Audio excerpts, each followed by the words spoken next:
கணக்குள்ள கணக்கு எழுதணும்ல, அதனால் ஒரு நோட் புக்கு, பென்சிலு, அப்புறம் நீங்கள் ஸ்டூடெண்ட்ஸு இல்லை ஏதாவது ஒன்று எக்ஸ்ட்ரா இருந்தீங்கன்னா அதெல்லாம் வரல. இல்லை ஆசிரியர் வரல இல்லை வரல, இந்தியெல்லாம் இருந்தது. நீ நம்ம வீட்டுக்கு இதான் ஃபஸ்ட் டைம் வரோன்னு நினைக்கிறேன் தம்பி. உங்கள் அம்மாவை தெரியும் எனக்கு நல்லா.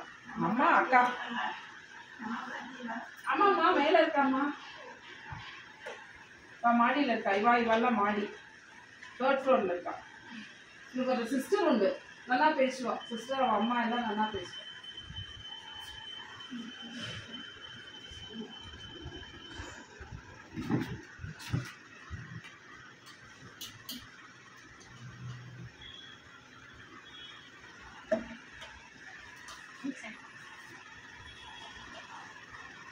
ஓகே, தேங்க்யூ எல்லாரும் வந்ததுக்கு.